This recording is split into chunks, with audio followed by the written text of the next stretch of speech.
रांची में जेपीएससी और जेएसएससी परीक्षाओं को लेकर चल रहा छात्र आंदोलन अब एक नए मोड़ पर पहुंच गया है। लंबे समय से अपनी मांगों को लेकर प्रदर्शन कर रहे छात्रों के बीच अब नेतृत्व और सरकार के बीच को लेकर लगातार बातचीत को लेकर खींचातान देखने को मिल रहा है। स्थिति ये है कि झारखंड सरकार ने आंदोलन से जुड़े अलग अलग छात्र गुटों के साथ एक साथ बातचीत करने के बजाय अलग अलग वार्ता करने पर सहमति जताई है। रविवार को देवेंद्र महतो गुट, जेपीएससी जेएसएससी रिफॉर्म मंच और कोर स्टूडेंट ग्रुप और दूसरे छात्र संगठनों के प्रतिनिधिमंडल सरकार से बातचीत के लिए स्टेट गेस्ट हाउस पहुंचे।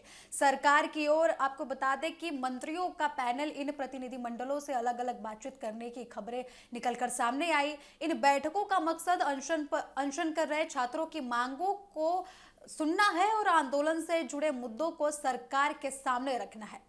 पूरे मामले में सबसे बड़ा सवाल ये खड़ा हो रहा है कि जब छात्रों का आंदोलन परीक्षाओं में कथित गड़बड़ियों और भर्ती प्रक्रियाओं से जुड़े मुद्दों को लेकर है, तो फिर बातचीत के लिए अलग अलग प्रतिनिधिमंडल क्यों बनाए गए हैं?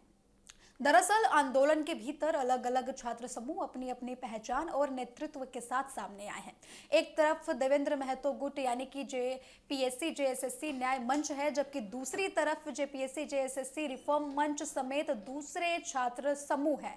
मतभेद का एक अहम पहलू आंदोलन के नेतृत्व और सरकार के सामने प्रतिनिधित्व को लेकर है। सभी समूहों की मांगे पूरी तरीके से एक जैसी नहीं है और आंदोलन को आगे बढ़ाने की रणनीति में भी काफी ज्यादा अंतर दिखाई दे रहा है। अब यही वजह है कि सरकार के सामने भी संयुक्त प्रतिनिधिमंडल के बजाय अलग अलग गुटों से बातचीत का रास्ता खुला है। जेपीएससी जेएसएससी रिफॉर्म मंच ने सरकार के सामने अपनी मांगे जो विस्तृत रूप से रखी हैं।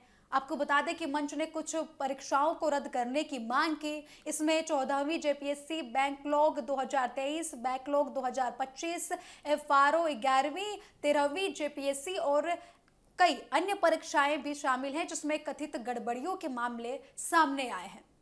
मंच ने कथित परीक्षा घोटालों और पेपर लीक के मामलों की सीबीआई और ईडी की जांच की मांग की है। साथ ही 3 महीने के भीतर जांच की अंतिम रिपोर्ट सार्वजनिक करने की भी मांग रखी गई है।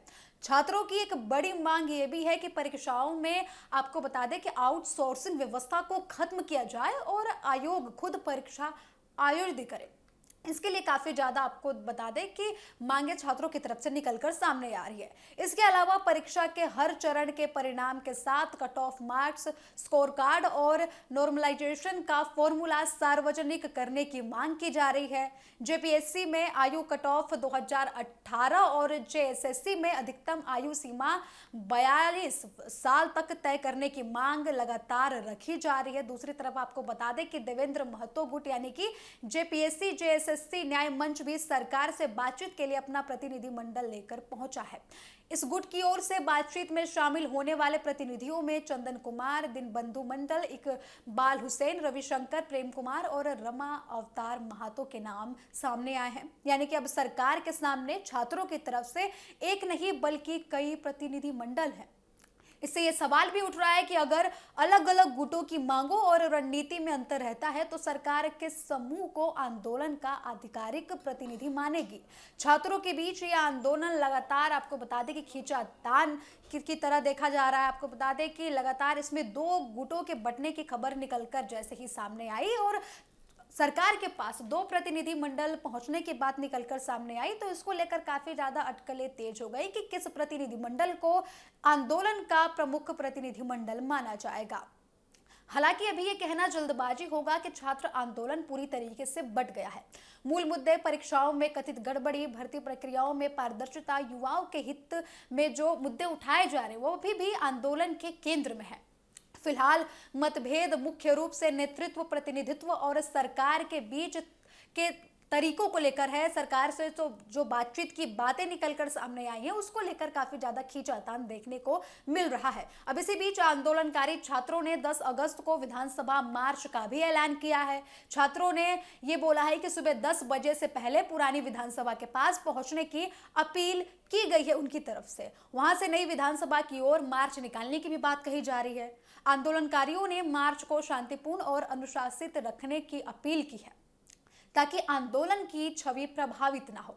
सभी की निगाहें अब सरकार और छात्र संगठनों के बीच होने वाली अलग अलग बैठकों पर है। सवाल सिर्फ ये नहीं है कि सरकार छात्रों की मांगों पर क्या फैसला लेती है, बल्कि यह भी है कि क्या अलग अलग गुट किसी साझा रणनीति पर दोबारा साथ आ पाएंगे।